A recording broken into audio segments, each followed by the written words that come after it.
প্রধানমন্ত্রী নরেন্দ্র মোদীর জনসেবামূলক জীবনের 12 বছর পূর্তি উপলক্ষে সবুজায়ন ও স্বচ্ছতার বার্তা নিয়ে বিশেষ কর্মসূচির আয়োজন করলেন দাঁতন বিধানসভার বিধায়ক অজিত জানা। কর্মসূচির আওতায় গাছ রোপণ করেন। এদিন বিধায়ক অজিত জানা জানালেন, পরিবেশ রক্ষা ও সবুজায়নের গুরুত্ব সম্পর্কে সাধারণ মানুষের মধ্যে সচেতনতা বৃদ্ধি করাই এই কর্মসূচির মূল উদ্দেশ্য। সেই লক্ষ্যেই দলীয় কর্মী সমর্থকদের সঙ্গে নিয়ে বিভিন্ন প্রজাতির চারা গাছ রোপণ করা। এর পাশাপাশি প্রধানমন্ত্রী নরেন্দ্র মোদীর স্বপ্নের স্বচ্ছ ভারত অভিযানকে সামনে রেখে এলাকায় সাফাই অভিযানেরও আয়োজন করা হয়। বিধায়ক ও দলীয় কর্মীরা রাস্তাঘাট এবং জনবহুল এলাকায় পরিষ্কার পরিচ্ছন্নতার কাজে অংশ নেন। এই কর্মসূচির মাধ্যমে পরিচ্ছন্ন পরিবেশ গড়ে তোলা এবং পরিবেশ সংরক্ষণের বার্তা সাধারণ মানুষের কাছে পৌঁছে দেওয়া হয়। উল্লেখ্য, এই কর্মসূচিতে বিজেপি স্থানীয় নেতৃত্ব, দলীয় কর্মী ও সমর্থকেরা উপস্থিত ছিলেন। ভবিষ্যতেও সবুজায়ন ও পরিচ্ছন্নতা সংক্রান্ত জনসচেতনতামূলক কর্মসূচি অব্যাহত থাকবে বলে জানিয়েছেন উদ্যোক্তারা। আমরা দেখেছি নির্বাচনের আগে এসআইআর মাধ্যমে যাতে প্রকৃত ভোটাররা ভোট দিতে পারেন, যারা অবৈধ ভোটার দুবার তিনবার করে বিভিন্ন জায়গায় ভোট দিচ্ছে, ভূত ভোটার যারা মৃত হয়েছে, মৃত ভোটার, এরকম অনেকখানি ভোটার যারা এই ভোটের ফলকে প্রভাবিত করত, তাদেরকে কি করে বাদ দেওয়া যায়, সেজন্য ভারতীয় নির্বাচন কমিশন প্রায় 3-4 মাস আগে থেকে ভোটার তালিকা সংশোধনের কাজে নেমেছিল।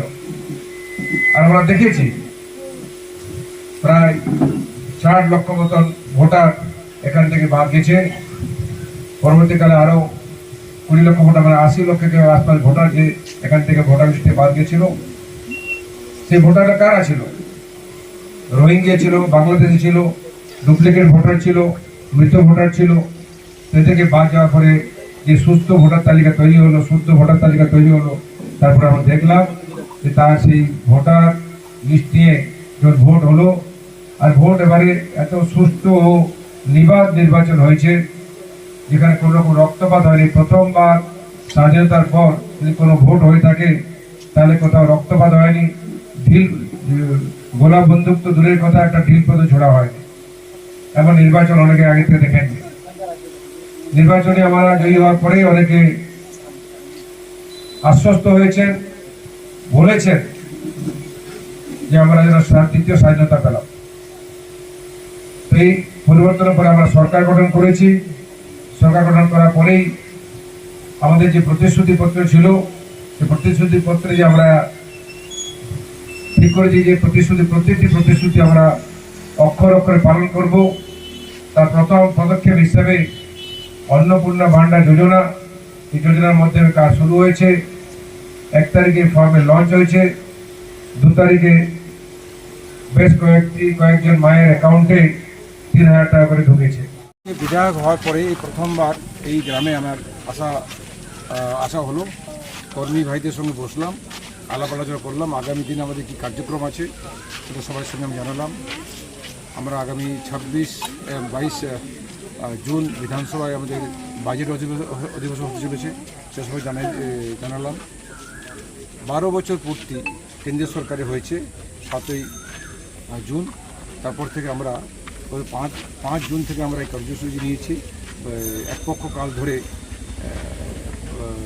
12 বছর পূর্তি উৎসব উপলক্ষে, তাতে পর্যাবরণ যাতে রক্ষা করা হয় তার জন্য গাছ লাগানো। মায়ের নামে একটি গাছ এই প্রকল্পে সমস্ত ছাত্রছাত্রীদের বাড়িতে গিয়ে আমরা গাছ লাগাচ্ছি। আর বিশেষ করে আমি এই বিধানসভাতে যাতে আমরা প্রতি বছর 1 লক্ষ গাছ লাগাতে পারি, ফলে গাছ লাগাতে পারি, তার চেষ্টা করছি। আমাদের যে সমস্ত যোজনা আছে, কেন্দ্রীয় যোজনা আছে আর রাজ্যসভা যোজনা আছে, সেই যোজনা যাতে প্রতিটি ব্যক্তির কাছে পৌঁছতে পারে তার জন্য আমরা পরিকল্পনা করছি। আমাদের কর্মীদের, এখন অনেক কর্মী আমাদের এসছেন, সেই কর্মীদের যাতে প্রশিক্ষণ বর্গ হয় তাদেরকে নিয়ে আমরা একটি প্রশিক্ষণ কর্মশালা তৈরি করবো আমরা। আর বিশিষ্ট ব্যক্তি আমাদের প্রতিটি জায়গাতে বুথ মণ্ডল অনুসারে 25 থেকে 30 জন বিশিষ্ট ব্যক্তি যারা অধ্যাপক ছিলেন, চিকিৎসক ছিলেন, সরকারি IAS IFS ছিলেন, কখনো বড় পদে নিযুক্ত ছিলেন, অবসর নিয়েছেন, ওনাদেরকে আমরা ভারতীয় জনতা পার্টির কথা জানিয়ে ওনাকে কী করে আমাদের পার্টির মধ্যে আনা যায়, পার্টির কথা আমরা জানা যায়, সেভাবে আমরা নেব। এটি প্রদর্শনী হবে। গত 12 বছরে আমরা কী উপলব্ধি করেছি। আমরা সুরক্ষা ক্ষেত্রে কোথাও উপলব্ধি করেছি আমরা, যেরকম অপারেশন সিঁদুর, রেলওয়ে লাইন কতখানি বিছিয়েছি আমরা, রাস্তাঘাট কতখানি হয়েছে আমাদের। তো বিভিন্ন ধরনের যে উন্নতিটা হয়েছে, সেই উন্নতির খতিয়ান আমরা প্রদর্শনী আকারে আমরা সমাজের সামনে ওটা রাখবো, জনসাধারণ জানতে পারবেন। 12 বছর কেন্দ্রীয় সরকারি যে কার্যক্রম সেটা জানতে পারবেন। আর যে প্রকল্পগুলি, কেন্দ্রীয় প্রকল্পগুলি বিশেষ করে পশ্চিমবঙ্গে মমতা সরকার থাকার ফলে লাগু হতে দেয়নি, আয়ুষ্মান ভারত প্রকল্প এবং অনেক প্রকল্প ছিল যে লাগু হতে দেয়নি, সেটা শেষ সময় আমরা সবাইকে জানকারি দেব। আমরা 15, 16, 17 এই 3 দিন একটি আমরা কর্মসূচি নিয়েছি, যেটা আমাদের গ্রাম জনকল্যাণ কর্মসূচি। তার মধ্যে সমস্ত গ্রামবাসীদের ডেকে ওখানে আমরা ফর্ম পূরণ করাবো, আমাদের জানান দেবো। এই কর্মসূচি আমরা এখন কর্মসূচি আছে। আর আজকে আমরা প্রত্যেকেই স্বচ্ছতা, আমরা জানি প্রথমবার যখন 2014 সালে এসেছিলেন জিতে আমাদের নরেন্দ্র মোদী, ওনার প্রথম যে প্রকল্প ছিল, প্রথম যে ওনার জন্য ছিল স্বচ্ছ ভারত প্রকল্প, স্বচ্ছ ভারত যোজনা। তার আমরা প্রতি বছর যাতে কেবল একদিনের জন্য নয়, প্রতি বছর যেতে হয় তার চেষ্টা করব। আরও একটি বিশেষ ঘোষণা, যেটা আমাদের 21-এ যেটা আমাদের কার্যক্রম শেষ হবে, 21 জুন সারা বিশ্বে যোগ দিবস পালন হবে। সেদিনও বিভিন্ন স্কুল, কলেজ, হাসপাতাল, বিশেষ করে আমাদের সংগঠনের মাধ্যমে বড় বড় জায়গাতে আমরা যোগ দিবস পালন করব। ভারত সরকারের এনসিভিটি ও পশ্চিমবঙ্গ সরকারের WBSCVT অ্যান্ড DIT অনুমোদিত 10 গ্রাম অনুরণ প্রাইভেট ITI। আপনি কি কারিগরি শিক্ষায় বিশেষ প্রশিক্ষণ নিতে চান? কারিগরি শিক্ষার একমাত্র বিশ্বস্ত প্রতিষ্ঠান 10 গ্রাম অনুরণ প্রাইভেট ITI, 10 গ্রাম, সবং, পশ্চিম মেদিনীপুর। আমাদের এখানে ইলেকট্রিশিয়ান, ফিটার, সার্ভেয়ার এবং হেলথ স্যানিটারি ইন্সপেক্টরের কোর্স যত্ন সহকারে করানো হয়। ভর্তি চলছে। ভর্তি হতে আজই আসুন আমাদের 10 গ্রাম অনুরণ ITI-তে। মাত্র 2 বছরে ইলেকট্রিশিয়ান, ফিটার, সার্ভেয়ার এবং 1 বছরে হেলথ স্যানিটারি ইন্সপেক্টর কোর্স করানো হয়। এখানে প্রশিক্ষণ শেষে পেয়ে যাবেন 100% জব গ্যারান্টি।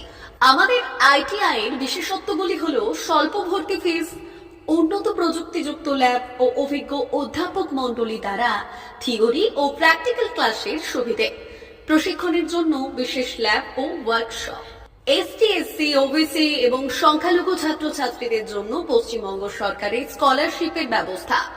সার্ভেয়ার কোর্সের সাথে অটোকেট করানো হয়। অত্যাধুনিক শীততাপ নিয়ন্ত্রিত কম্পিউটার ল্যাব ও প্রজেক্টরের মাধ্যমে ক্লাসের সুবিধে। তবে আর দেরি কেন? আজই ভর্তি হতে চলে আসুন 10 গ্রাম অনুরণ প্রাইভেট ITI-তে। আমাদের ঠিকানা 10 গ্রাম, সবং, পশ্চিম মেদিনীপুর। যোগাযোগ নম্বর 9547221516 অথবা 9832728877।